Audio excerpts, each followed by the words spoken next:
Good morning students, आपकी social worksheet number 49 आ गई है, जिसमें आपका न्यू चैप्टर ज्योग्राफी का स्टार्ट हो रहा है, India and it's physical features. यानी आप इंडिया के जो फिजिकल फीचर्स हैं वो पढ़ोगे। ठीक है, उसमें हमारा पहला है थार डेजर्ट। तो इस वर्कशीट में आप थार डेजर्ट के बारे में पढ़ने वाले हो। अब आपको इस फोटो में दिख रहा होगा, मिट्टी है सारी जगह, येलो कलर की रेत है। ठीक है, तो इसे हम क्या बोलते हैं? एक डेजर्ट या फिर मरुस्थल। ठीक है, हिंदी में इसे मरुस्थल बोला जाता है। तो चलो इसके आज पॉइंट्स देखते हैं, कौन से पॉइंट्स हैं हमारे वर्कशीट के अकॉर्डिंग। पहला है आपका कि जो थार डेजर्ट है वो एक हॉट डेजर्ट है, यानी यहाँ पर टेम्परेचर बहुत ज़्यादा होता है। ये अरावली के वेस्टर्न मार्जिन में पाया जाता है। मैं भी आपको थोड़ी देर में मैप दिखाऊंगी, जिसमें आपको मैं अरावली हिल्स और थार डेजर्ट का पूरा लोकेशन बताऊंगी।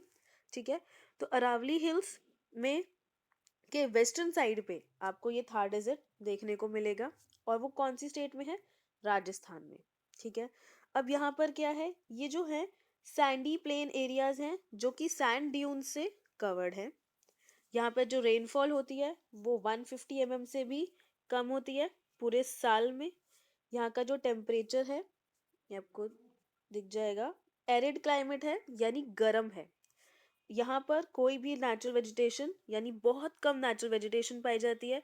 तो आपने जैसे अभी देखा, यहाँ पे कोई प्लांट्स नहीं दिख रहे थे आपको एरिया में, है ना? तो यहाँ पर सिर्फ कुछ कैक्टस या उसकी कुछ वैरायटी ऑफ कैक्टस पाई जाती हैं।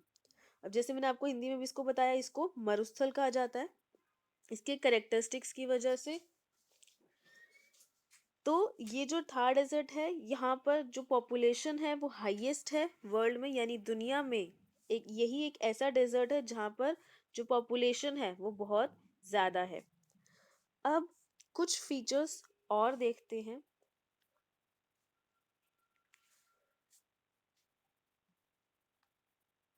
यहाँ पर जो डेजर्ट था वो एक मीजोजोइक एरिया में पहले लोकेटेड था, बहुत हजारों साल पहले।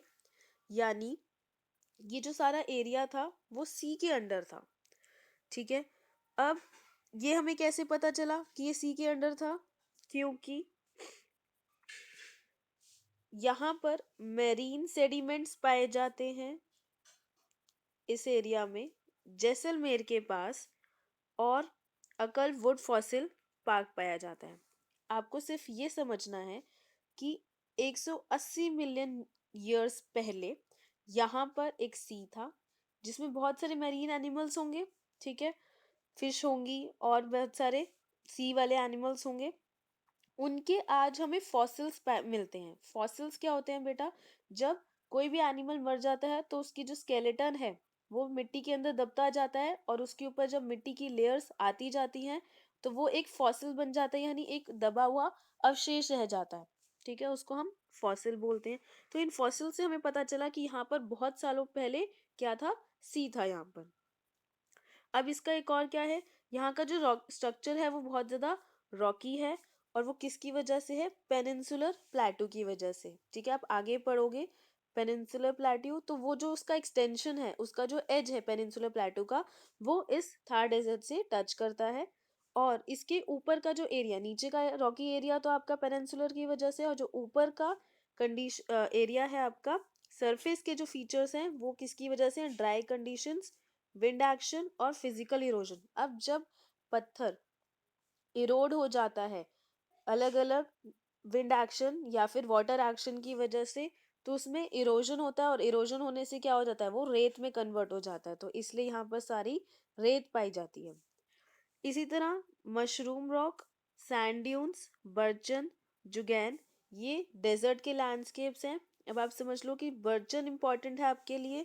बर्चन में क्या होता है कि क्रेसेंट शेप का सैंड ड्यून। अभी आपने बहुत सारे मिट्टी के टीले देखे थे फोटो में, तो जो वो क्रेसेंट शेप के होते हैं तो उनको हम बर्चन कहते हैं, और ये बहुत ज्यादा पाए जाते हैं। कहाँ पर? इस थार डेजर्ट में पाए जाते हैं। तो अगर आप जैसलमेर जाते हो तो आपको बहुत ज्यादा बर्चन्स देखने को मिलेंगे, यानी क्रिसेंट शेप्ड सैंड ड्यून्स पाए जाते हैं। अब हम नेक्स्ट देखते हैं कि ये जो थार डेजर्ट है इसको दो भागों में बांटा गया है, टू पार्ट्स में डिवाइडेड है। पहला है नॉर्दर्न पार्ट, दूसरा है सदर्न पार्ट। तो जो नॉर्दर्न पार्ट है वो सिंध प्रोविंस की तरफ पाया जाता है पाकिस्तान में, और जो सदर्न पार्ट है वो रन ऑफ कच्छ तक एक्सटेंडेड है। यहाँ पर ज्यादा रिवर्स नहीं है, ठीक है, इस और जितनी जो भी रिवर्स हैं वहां पर ज्यादा उसमें पानी नहीं पाया जाता, और वहां पे रेनफॉल कम है, ये हमने अभी देखा था। इसकी वजह से अब रिवर्स में भी पानी कम है और रेनफॉल भी कम है, तो क्या होगा, जो रिवर्स में थोड़ा बहुत बचा कुचा पानी होगा वो इवेपोरेट हो जाता है एक्सट्रीम टेम्परेचर की वजह से। इस वजह से क्या होता है कि जो नदियां हैं उन्हें सिर्फ पानी मिलता है रेनी सीजन में, और आगे पीछे उसमें पानी बिल्कुल नहीं होता, वो पानी उड़ जाता है, ठीक है। यहाँ पर जो नदियां हैं वो mostly inflow run of system की नदियां हैं। ये आप समझ लो कि जो नदियां सी तक नहीं बहती हैं, ठीक है, जो नदियां सी तक पूरी तरह बह नहीं पाती हैं, और वो पहले ही या तो खत्म हो जाती हैं किसी लेक में जाके या फिर वो सूख जाती हैं, तो उसको हम बोलते हैं इनफ्लो रन ऑफ सिस्टम। अब ये यहाँ पर कुछ लेक्स हैं, सेलीन लेक है प्लाया डेजर्ट रीजन में, यहाँ से सॉल्ट मिलता है, ठीक है, तो पानी जब वेपोरेट हो जाता है तो उसमें से जो सॉल्ट बच जाता है वो सॉल्ट कलेक्ट करके आगे सॉल्ट बनाया जाता है। इसकी सबसे इम्पोर्टेंट नदी है लोनी नदी, ठीक है, लोनी रिवर मिलती है यहाँ पर, जो कि डेजर्ट के सदर्न पार्ट में पाई जाती है। इसका भी यही है, ये किसी भी सी में जाकर नहीं गिरती है, और ये सी में जाने से पहले ही सूख जाती है, खत्म हो जाती है। और हाई टेम्परेचर की वजह से क्या होता है, यहाँ पर एक्सट्रीम इवेपोरेशन होता है, और लो रेनफॉल की वजह से यहाँ पर वाटर लॉग, यहाँ पर पानी बहुत कम मिलता है, ठीक है। एक बार हम मैप देख लेते हैं। मैंने आपको बताया थार डेजर्ट, ये देखिए, इसमें आपका क्या है, ये आपका थार डेजर्ट है, ये आपको अरावली रेंज दिख रही होगी इस तरह, यहाँ पर माउंटेन्स हैं, ठीक है, तो यहाँ माउंटेन्स के जो लेफ्ट हैंड साइड है, यहाँ ये इसका वेस्टर्न एरिया है, यहाँ पर ये आपको थार डेजर्ट मिलता है। नॉर्थ में आप देख सकते हो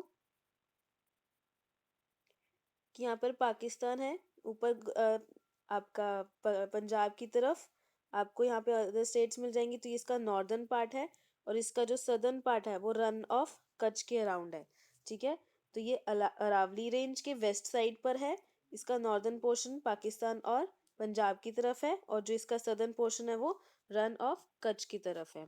आई होप अब आप ये क्वेश्चंस कर पाओगे। Thank you so much.